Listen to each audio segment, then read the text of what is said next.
Hi, my name's Robbie Samuels. I'm a virtual event design consultant and executive Zoom producer. And each week I share tips on how to make Zoom more effective for designing and executing just more engaging online experiences. And today I want to continue talking about Q&A, and in particular, how not to give up mic control. If you've ever had this experience in person, you know what I mean.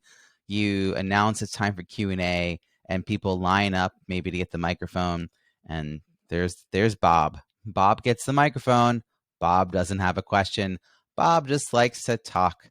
And so it's really hard in person to get the mic back from Bob because he'll just keep going. And of course, you can always politely say, and your question is, but truthfully, it's just a show. So instead, online, what we can do is collect questions in chat and then be sort of thoughtful about when we give the mic over to a participant.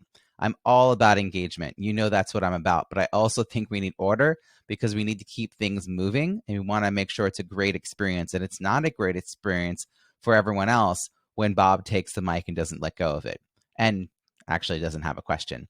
So when I'm doing my participant orientation in the beginning, I actually walk through, and one of the things I ask them to do is when they're writing a question in chat, please put the word question in all caps in front of whatever they write so that it's more likely that we will notice their question and be able to respond to it. And in an earlier video, I talked about how we, my team and the client's team work together using a Google Doc to make sure those questions get organized.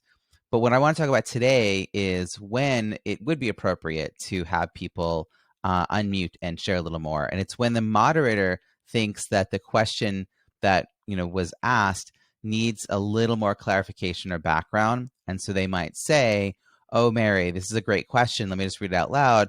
But before I have the panel answer, could you just clarify this or this? And then the Zoom producer, myself or my team, would give permission to that participant to unmute so that they could share the additional background.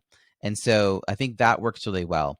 Now, if you really want to have a lot of people like raise their hand using the raised hand feature on the bottom of the participants window, that's fine, but know that you really then can't control the length of time it will take for them to pose the question, and you may get through fewer questions. So it's my recommendation to get through more questions and to be able to see really what people are thinking about is to focus the questions through chat and to preference questions that come in through chat rather than if someone raises their hand. So someone might still raise their hand and that's fine, but don't go to them first. Go to them after you've already addressed a couple of other questions in chat because they're essentially jumping the line and you have no idea what they might say, or at least if the questions are written out, you do. You have a very good sense of what that might be about. So I hope that's helpful to you. If you're trying to figure out the strategy for an upcoming event, this is what I do. I create great strategy and design for online experiences that are fun and engaging. So please reach out if you have any questions for an event coming up, and I'd be happy to help you. Thanks, and talk to you soon.